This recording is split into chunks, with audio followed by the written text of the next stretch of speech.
जय हो गणेश देव। स्वागत है आपका हमारे आध्यात्मिक चैनल भक्ति भाव में। अगर आप पहली बार आए हैं तो चैनल को सब्सक्राइब जरूर करें और वीडियो अच्छी लगे तो लाइक शेयर करना न भूलें।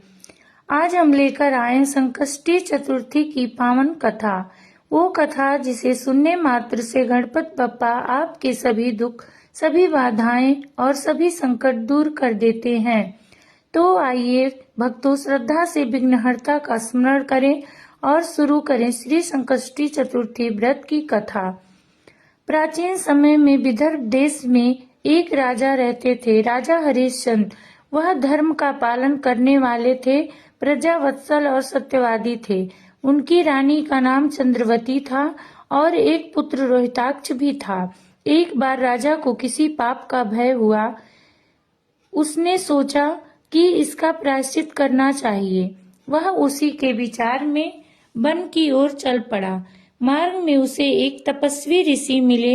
राजा ने उन्हें प्रणाम किया और अपना दुख बताया और उनसे उपाय पूछा। ऋषि ने कहा, हे राजन, यदि आप सभी प्रकार के संकटों से मुक्त होकर मनचाहा फल पाना चाहते हैं तो भगवान श्री गणेश की उपासना करें और प्रति मास कृष्ण पक्ष की चतुर्थी को संकटी चतुर्थी का व्रत रखें। इस व्रत को स्त्री पुरुष दोनों कर सकते हैं। इससे समस्त कष्ट दूर हो जाते हैं। राजा ने आदर पूर्वक यह व्रत स्वीकार कर लिया। राजा का पहला संकष्टी व्रत अगले ही मास राजा ने विधि पूर्वक इस व्रत का पालन किया। व्रत के प्रभाव से राजा का मन शांत हुआ और उन्हें सहानुभूति होने लगी। धीरे धीरे उनका दुर्भाग्य दूर होने लगा। लेकिन उधर उनका पुत्र रोहिताक्ष अचानक बीमार हो पड़ गया। राजा रानी बहुत दुखी हुए, परंतु ऋषि के बताए व्रत को करते रहे। गणेश जी की कृपा। एक रात राजा को स्वप्न में भगवान गणेश के दर्शन हुए।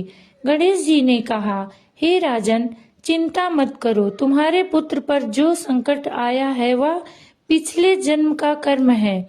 तुम दोनों संकष्टी चतुर्थी का व्रत करो और चंद्र दर्शन के बाद उद्यापन करो। तुम्हारे पुत्र के सभी दोष नष्ट हो जाएंगे। सुबह होते ही राजा ने रानी को स्वप्न के बारे में बताया।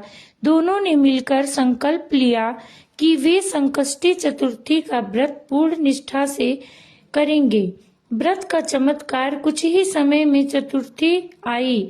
रानी ने पूरे विधि विधान से गणेश जी का पूजन किया, लड्डू, दुर्बा, मोदक और पुष्प अर्पित किए तथा संकट विघ्न नाशक मंत्र का जाप किया। रात हुआ। चांद निकलते ही उन्होंने अर्घ्य दिया और व्रत खोला। तुरंत ही उनके पुत्र की हालत सुधरने लगी। अगले मास चतुर्थी तक वह स्वस्थ हो गया। जय हो गणपति महाराज।